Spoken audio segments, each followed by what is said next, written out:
the government gives the union the right to speak in contract for every teacher in the school district, whether they like it or not. That's a compelled association. The government is basically saying the union is now your agent, equivalent to basically the union is now your lawyer for purposes of speaking to the school district. You cannot choose any other agent. The school district can only deal with that union.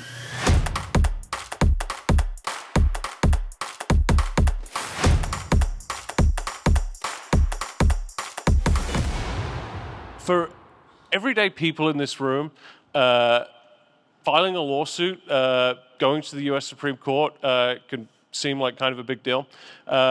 What gave you the confidence to actually want to go do this and want? Because you say, I was approached and I thought, yeah, that's a good idea. But I think that there's more to that for most people in this room. So what gave you the confidence to go out and do that?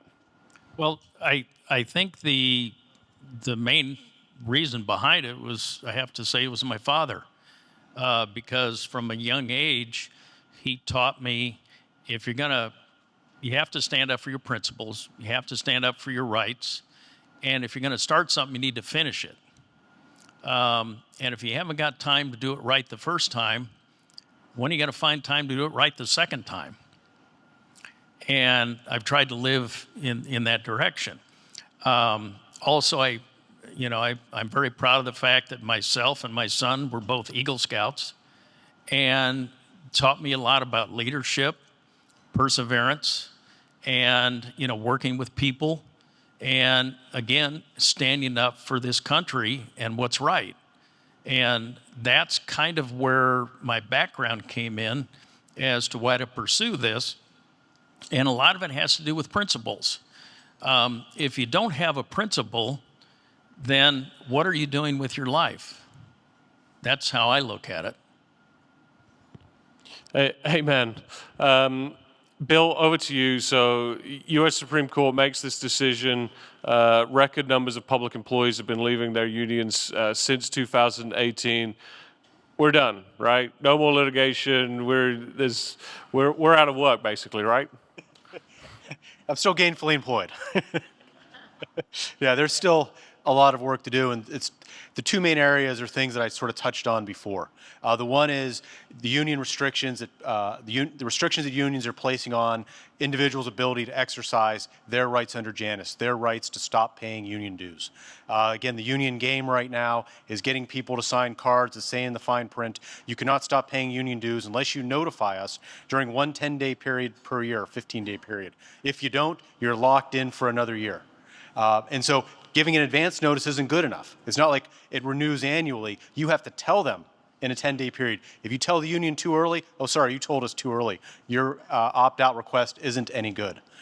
So combating that is a significant thing that we're still fighting in the courts throughout the country to try to stop that restriction on employees' ability to exercise their rights. And then the second is the challenge to exclusive representation or monopoly representation. This is, of course, where the government gives the union the right to speak in contract for every teacher in the school district, whether they like it or not. That's a compelled association.